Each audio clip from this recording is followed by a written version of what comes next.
साथियों, मैं प्रोफेसर सुभाष, कुरुक्षेत्र विश्वविद्यालय कुरुक्षेत्र हिंदी विभाग में प्रोफेसर, आपका स्वागत है आज की इस चर्चा में।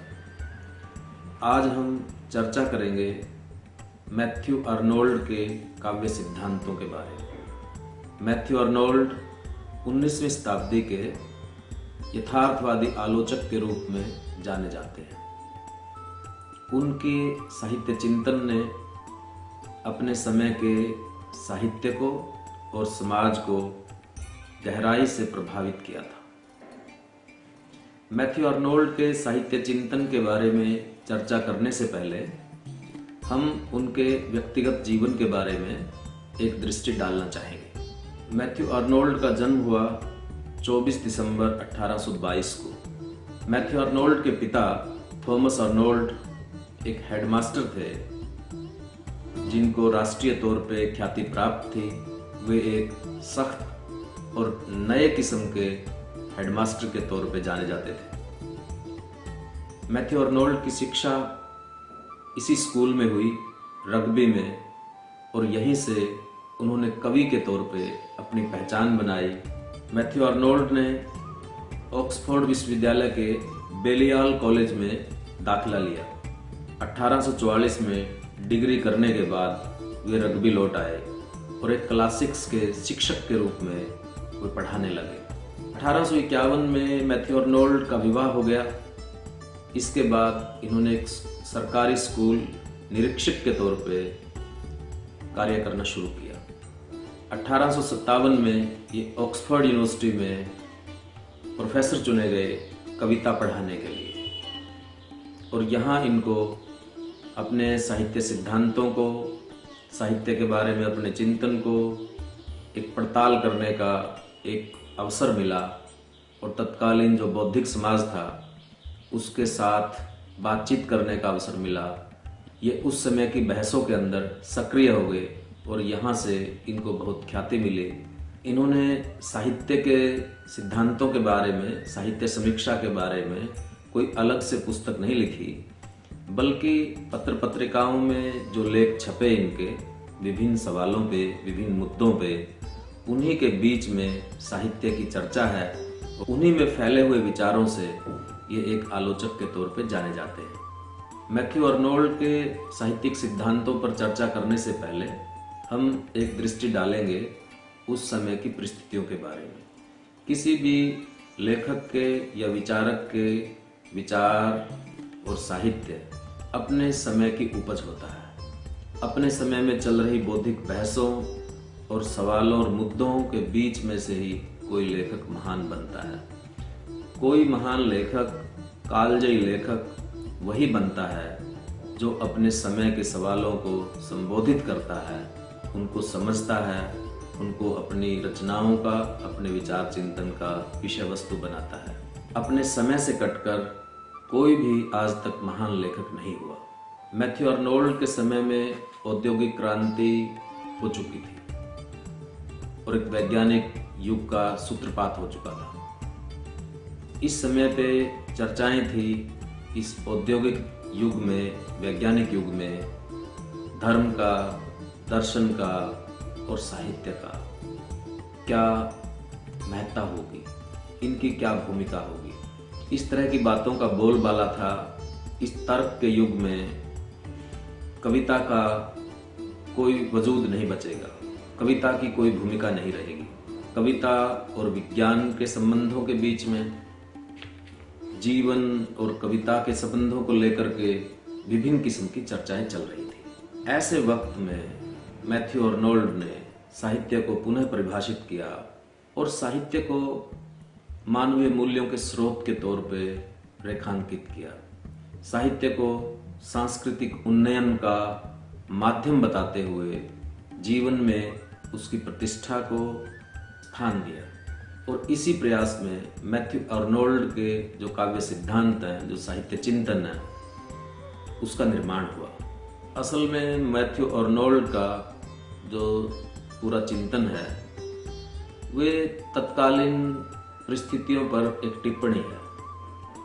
औद्योगिक क्रांति के कारण जो नया वर्ग पैदा हुए समाज के अंदर, उच्च वर्ग, मध्य वर्ग और निम्न वर्ग, इन तीनों वर्गों की स्थितियों के बारे में मैथ्यू आर्नोल्ड ने जो सोचा कि जो समाज का उच्च वर्ग है वो एक बर्बरता का शिकार है, उसमें संस्कृति के तत्व यानी मनुष्य के प्रति प्रेम और उसकी समस्याओं के प्रति संवेदनशीलता नहीं है। दूसरा जो वर्ग है, मध्य वर्ग, वो भोग में लीन है, वो आत्म केंद्रित है, उसे अपने सिवाय कुछ दिखाई नहीं देता, वह बृहदर समाज की समस्याओं पे विचार नहीं करता है, वह भोग में लीन है। इस तरह से वो भी एक सांस्कृतिक मनुष्य के तौर पे कम है। और तीसरा जो निम्न वर्ग है, जो शोषण का शिकार है, उसके पास किसी तरह का कोई समय नहीं है, वो अज्ञानता में ही डूबा हुआ है। समाज के विभिन्न वर्गों के बारे में ये आलोचना करते हुए उन्होंने इस बात के ऊपर जोर दिया कि सांस्कृतिक उत्थान के बिना मनुष्य पूर्णता प्राप्त नहीं कर सकता और साहित्य उसका एक माध्यम है। अपने इसी सोच के चलते मैथ्यू आर्नोल्ड साहित्य समीक्षा को संस्कृति के विकास का दायित्व मानते थे। आर्नोल्ड को न तो उच्च वर्ग से कोई अपेक्षा थी और ना ही निम्न वर्ग से कोई अपेक्षा थी। उन्हें अपेक्षा थी तो मध्य वर्ग से। वे मध्य वर्ग को अपने भोग से निकालकर उसकी मानवीय गरिमा को, उसकी मनुष्यता को जगाना चाहते थे। पूरा उनका जो संबोधन है वो मध्य वर्ग के लिए है। अपनी इसी सोच के चलते मैथ्यू आर्नोल्ड ने साहित्य समीक्षा का उद्देश्य मनुष्य के सांस्कृतिक विकास को माना है और समीक्षक को संस्कृति के उन्नायक के तौर पर रेखांकित किया है। मैथ्यू आर्नोल्ड ने साहित्य के स्वरूप के बारे में चर्चा करते हुए उसे जीवन की आलोचना, जीवन की व्याख्या कहा। मैथ्यू आर्नोल्ड ने इस बात पर जोर दिया कि साहित्य सिर्फ मनोरंजन और आनंद प्राप्ति का साधन नहीं है, बल्कि ये मनुष्य के सांस्कृतिक विकास का उन्नायक है, सांस्कृतिक विकास का माध्यम है। मैथ्यू आर्नोल्ड ने विज्ञान के और दर्शन के जो कार्य पद्धति थी उसकी सीमाओं को रेखांकित किया और उन्होंने स्थापित किया कि मनुष्य की बुद्धि, उसके भाव, उसकी चिंतन प्रक्रिया, उसके कार्यकलाप, वे सब साहित्य से किस तरह से जुड़े हुए हैं। मैथ्यू आर्नोल्ड ने कहा जो संस्कृति है वही पूर्णता का पर्याय है, इसके बिना मनुष्य अधूरा है।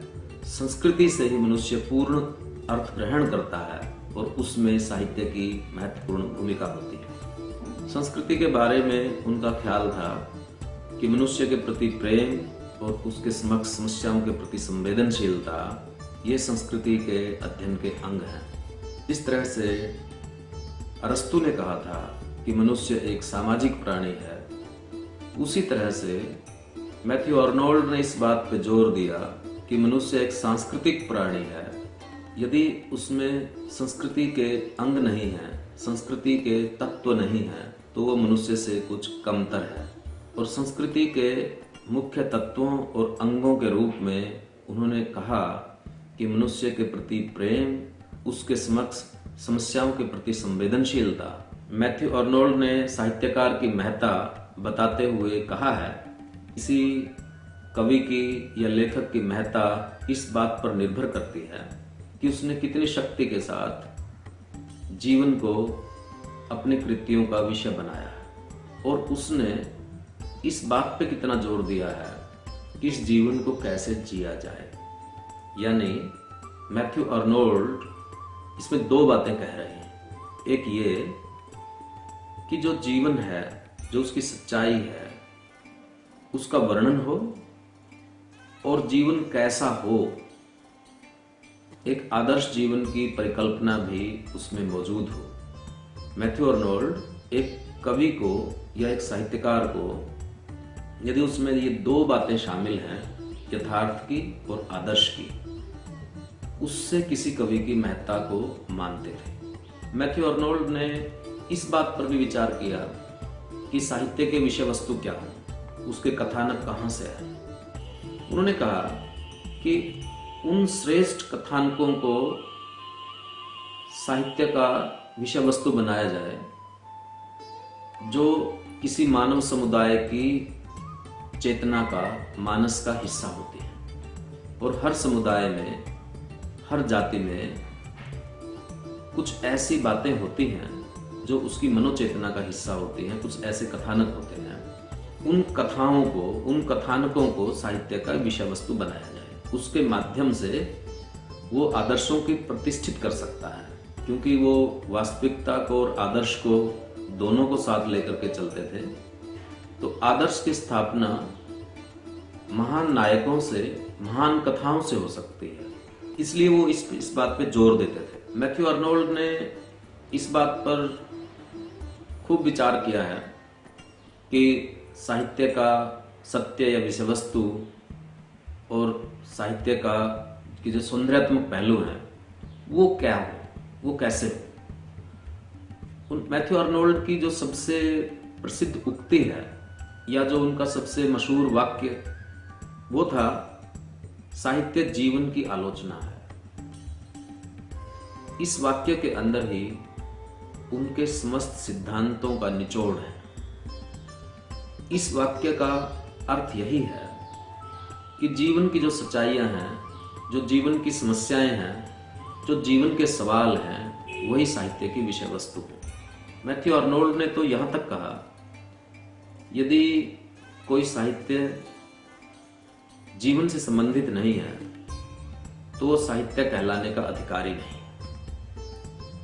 किसी कृति में यदि जीवन की समस्याओं के किसी एक पहलू पे विचार नहीं किया गया, उस पे मंथन नहीं हुआ, समाज के सामने जो मौजूद संकट, चुनौतियां, अंतर्विरोध, असंगतियां, विडंबनाएं जो उसके सामने है, यदि लेखक उसको विषय वस्तु नहीं बनाता तो वो साहित्य कहलाने के योग्य ही नहीं।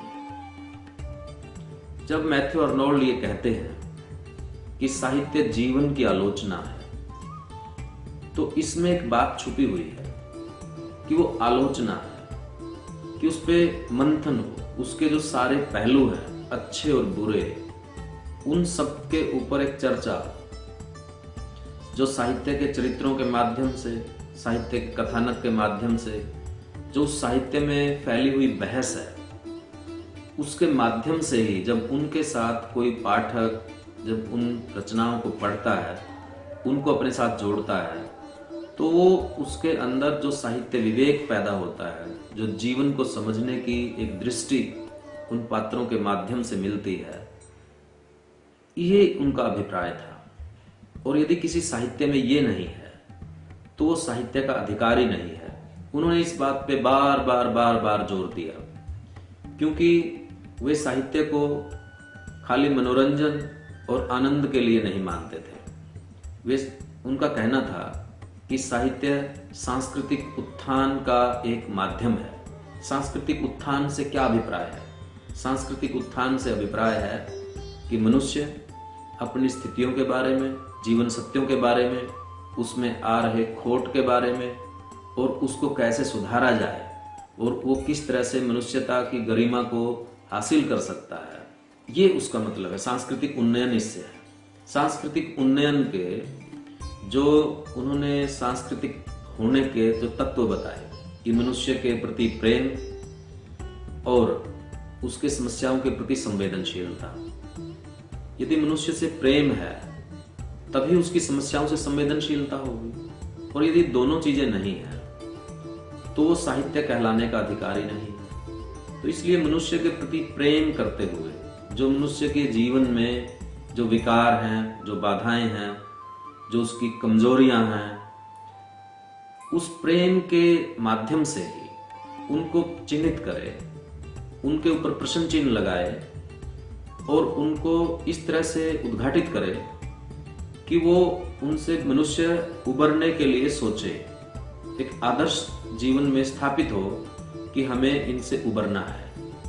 यहाँ मैथ्यू आर्नोल्ड इस तरह से कि साहित्य में किस तरह के विषय वस्तु हों, ऐसे उनके बारे में कहते गए। इस तरह मैथ्यू आर्नोल्ड ने साहित्य और समीक्षा के स्वरूप पर, उसके उत्तरदायित्वों पर गंभीरता से विचार किया और साहित्य को जीवन से संबद्ध करने पर जोर दिया।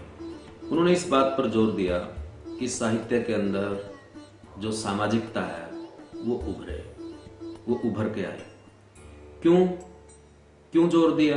इसका भी एक कारण उनकी परिस्थितियों में ही मौजूद है कि उनका जो समय था औद्योगिक क्रांति के बाद, उसमें जो नए वर्ग बने, उच्च वर्ग, मध्य वर्ग और निम्न वर्ग।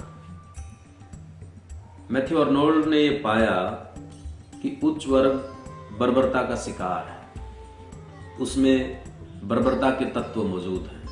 बर्बरता से अभिप्राय है उनका कि उनमें सांस्कृतिक विहीनता है। क्योंकि इस वर्ग में ना तो मनुष्य के प्रति प्रेम है, ना उसकी समस्याओं के प्रति कोई संवेदनशीलता है, बल्कि वो समस्याओं को जन्म दे रहे हैं। शोषण के विभिन्न तरीकों के माध्यम से वो उसका एक साधन बने हुए हैं मनुष्य को उत्पीड़न करने का। एक तो उन्होंने ये कहा। दूसरा उन्होंने कहा कि जो मध्य वर्ग है वो आत्म केंद्रित है, वो भोग में डूबा हुआ है, उसको समाज के बृहत्तर सवालों से कोई मतलब ही नहीं है, वो उसमें रुचि ही नहीं ले रहा है। मध्य वर्ग के बारे में उन्होंने ये टिप्पणी की।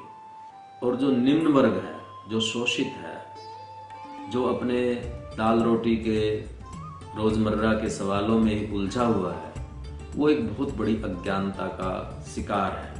इस तरह से उन्होंने, ना तो उनको कोई उम्मीद थी उच्च वर्ग से, ना ही उनको कोई उम्मीद थी निम्न वर्ग से। उनको उम्मीद थी तो मध्य वर्ग से, क्योंकि उसके पास समय भी था, बुद्धि भी थी, सोचने की क्षमता भी थी, लेकिन जो उसके अंदर बात नहीं थी वो थी सामाजिकता की कमी। वो आत्म केंद्रण का शिकार था। इसीलिए मैथ्यू आर्नोल्ड ने उसकी मानव गरिमा को जगाने के लिए, उसके जो मनुष्य होने के जो कसौटी है सामाजिकता, उसको जगाने के लिए उन्होंने मनुष्य को एक सांस्कृतिक प्राणी के तौर पे परिभाषित किया। और सांस्कृतिक प्राणी के उन्होंने दो गुण रखे कि मनुष्य के प्रति प्रेम और उसके समक्ष मौजूद समस्याओं के प्रति संवेदनशीलता।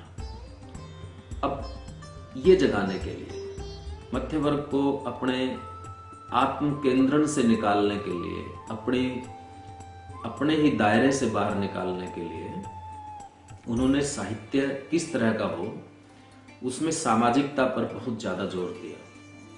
और इसी बात के कारण बाद में मैथ्यू आर्नोल्ड की बहुत आलोचना भी हुई कि उन्होंने जो व्यक्तित्वता है, जो लेखक की निजता है, जो लेखक की अपनी पसंद नापसंद है, उसको बहुत कम किया, उसको लगभग गायब कर दिया। सामाजिकता पर अतिरिक्त जोर देने को व्यक्तिवादियों ने, या बाद के साहित्य में आलोचना परिचर्चा में, ये मैथ्यू आर्नोल्ड की इस तरह से आलोचना की गई है कह करके। मैथ्यू आर्नोल्ड के समीक्षा सिद्धांतों ने या उनके विचारों ने इस तरह से प्रभावित किया था कि वो उसके बाद से साहित्य अध्ययन में, साहित्य लेखन में दो वर्ग बन गए। एक वो जो साहित्य को जीवन के लिए, और दूसरा वो जो साहित्य के लिए। ये वाक्य मशहूर हुआ, कला जीवन के लिए या कला कला के लिए। उसके बाद से जितने भी सिद्धांत आए उनको इन दो श्रेणियों में मुख्य रूप से रखा जाने लगा। तो ये बात मैथ्यू आर्नोल्ड ने शुरू की थी। उनकी बात से ही, उसके बाद से ये समीक्षा में, आलोचना में शुरू हुआ कि साहित्य की जो वर्गीय पक्षधरता है वो इसी बात से तय हो जाएगी कि उस साहित्य का सरोकार क्या है, वो किस मकसद के साथ, किस उद्देश्य के साथ उसका लेखन हो रहा है। मैथ्यू अर्नोल्ड समीक्षा में 3 भेद करते थे: ऐतिहासिक, व्यक्तिक और यथार्थपरक, यथार्थवादी, वास्तविकतावादी। ऐतिहासिक और व्यक्तिक को तो वे समीक्षा की श्रेणी में रखते ही नहीं थे। ऐतिहासिक में तो साहित्य के इतिहास के विकास क्रम की बातचीत की जाती है, और व्यक्तिक में जो समीक्षक है उसकी जो व्यक्तिगत रुचियां हैं, उसके अपने स्वभाव हैं, उसकी अपनी मान्यताएं हैं, वो उस पर हावी हो जाती हैं और वो भी साहित्य का एक सही मूल्यांकन नहीं कर सकती,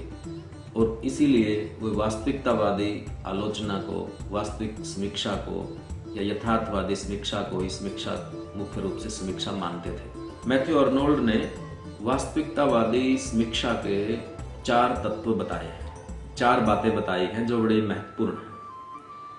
पहली बात उसमें उन्होंने ये कही कि साहित्य में या साहित्य समीक्षा में जो जीवन की आलोचना होगी वो होगी काव्य सत्य और काव्य सौंदर्यात्मक दायरों में, इसकी परिधि। इसका क्या अर्थ है? समीक्षा में जो जीवन की व्याख्या की जाएगी वो साहित्य की कृतियों में जो जीवन सत्य है, जो काव्य का सत्य है, यानी कि जो कृति में जो सत्य मौजूद है उसके आधार पर होगी, और जो उस कृति में, साहित्य में जो सौंदर्य के तत्व मौजूद हैं उसके आधार पर होगी। यानी मैथ्यू अर्नोल्ड ने यह कहा कि समीक्षक का काम यह है कि जो साहित्य में जो सत्य व्यक्त हुआ है, जो संसार है साहित्य का, उसकी समीक्षा करे कि उसमें जीवन किस तरह से आया है,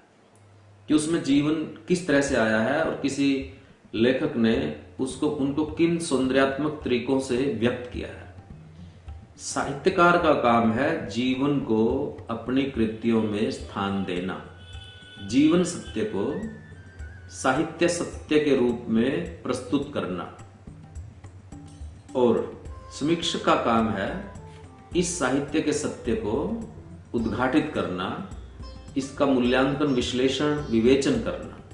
तो एक समीक्षक की ये एक सीमा भी है कि वो किससे बाहर नहीं जाएगा, किसके दायरे में उसको रहना है, ये उसकी सीमा भी है, और ये उसके दायित्व को उद्घाटित करता है कि वो इसके बीच में रहेगा, कि साहित्य के जो विषय वस्तुगत सवाल हैं और जो सौंदर्यात्मक सवाल हैं वो दोनों के ऊपर अपनी बातचीत रखेगा। एक तो उन्होंने ये कहा। दूसरा उन्होंने ये कहा, समीक्षा में, वास्तविकतावादी साहित्य समीक्षा में निजी स्वार्थ नहीं होता, वो मिशनरी स्पिरिट से किया जाता है। इसका क्या मतलब है? इसका मतलब है कि जो निजी स्वार्थ होते हैं, निजी ईर्ष्या द्वेष होती हैं, या निजी मान्यताएं होती हैं, निजी स्वभाव होते हैं, उनको उसमें स्थान नहीं होगा, बल्कि जो उसकी कसौटी होगी कृति में जो प्रस्तुत किया गया है उसके आधार पर ही समीक्षा हो। यानी महत्वपूर्ण अर्नोल्ड ने इस बात पे जोर दिया कि जो हमारे सामने एक कृति मौजूद है उसमें जो सत्य व्यक्त हुआ है उसके आधार पे हम समीक्षा करेंगे, न कि अपनी मान्यताओं को, अपनी रुचियों और स्वभावों को, अपने व्यक्तिगत राग द्वेष को बीच में लेकर के आएंगे। इसलिए कृति के अंदर जो व्यक्त हुआ है वो उसी के ऊपर ही अपने आप को टिका के रखना है, उससे वो उसकी सीमा भी है और ये उसका एक गुण भी है कि कैसे वो होगी। तीसरी जो उन्होंने बात कही वो ये कि वास्तविकतावादी समीक्षा विश्व में जो उपलब्ध ज्ञान है उसको अपने अंदर समाहित करेगी, वो उसमें समाहित होगा। वास्तविकतावादी समीक्षक वो है जो विश्व में उपलब्ध ज्ञान है उसको आत्मसात करे। यानी जो भी ज्ञान है, चाहे वो साइंस में है, विज्ञान में है, चाहे वो धर्म के क्षेत्र में है, चाहे चिंतन और दर्शन के क्षेत्र में है, या अन्य विषयों के क्षेत्र में है, मनोविज्ञान के क्षेत्र में है, उस ज्ञान को आत्मसात किए बिना वास्तविकतावाद का कोई समीक्षक नहीं बन सकता। वो तभी जीवन के सत्य को उद्घाटित कर पाएगा जब उसने विश्व के ज्ञान को अपने अंदर धारण कर लिया है। इसका यह अर्थ है, यानी साहित्य समीक्षक, वास्तविकतावादी साहित्य समीक्षक होने के लिए उसको अद्यतन नवीनतम जो ज्ञान है उसके साथ उसका संपर्क हो और वो उसने धारण कर लिया हो, ग्रहण कर लिया हो, तभी वो उसको समझ पाएगा। जो चौथी बात अर्नोल्ड ने यथार्थवादी समीक्षा के बारे में कही वो भी बड़ी महत्वपूर्ण है कि वो ज्ञान के आलोक में विचारों का सृजन और उनका प्रसार करेगी। अब ये ज्ञान का आलोक क्या है? ज्ञान का आलोक है कि जो अभी तक ज्ञान उपलब्ध है उस ज्ञान को हासिल करने के बाद विचारों का सृजन करेगी, विचारों का सृजन करेगी, विचारों का निर्माण करेगी और फिर उनका प्रसार करेगी। ये तो दो काम है कि आलोचना का काम विचारों का सृजन करना है, कि आलोचना खुद एक विचारिक सृजन का माध्यम है।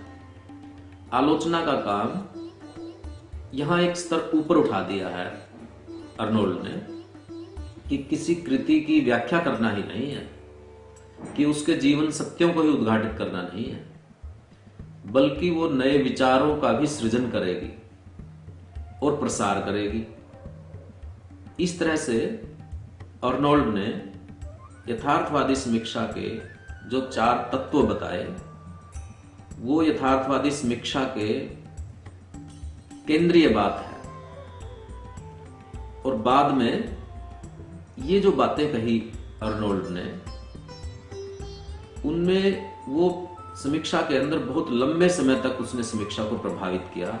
सबसे ज्यादा जोर इन सब चीजों में अर्नोल्ड का है कि जो काव्य सत्य है उस पे एक समीक्षक को उसको अपना आधार बनाना है, ना व्यक्तिगत राग द्वेष को, ना जो उस कृति से बाहर है उसको। क्योंकि एक समीक्षक का काम है यथार्थवादी ढंग से इस बात को जांचना, इसकी पड़ताल करना, इसका मूल्यांकन करना कि किस लेखक में या किस कृति में जीवन की सही आलोचना की गई है। और यहीं से उन्होंने एक काम छांटा, एक आलोचक का दायित्व बताया कि उसका काम है जो हमारी महान कृतियां हैं उनके सत्य को उद्घाटित करना और उनमें आनंद को खोजना, यानी कि विषय वस्तु सत्य और कलात्मक पहलू आनंद, इन दोनों का उद्घाटन।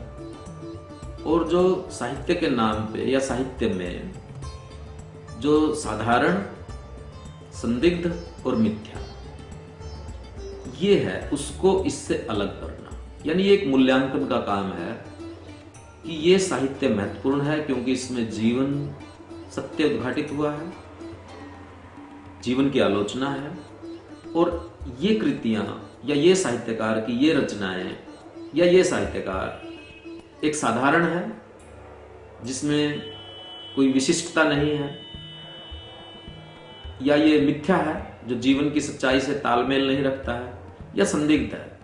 इस तरह से मैथ्यू अर्नोल्ड ने एक समीक्षक के दायित्व में मूल्यांकन को रखा और मूल्यांकन का तरीका भी बताया, और वो उसके तार जुड़े हुए हैं फिर उसी बात के साथ जो उनका मुख्य बात है, साहित्य जीवन की आलोचना है।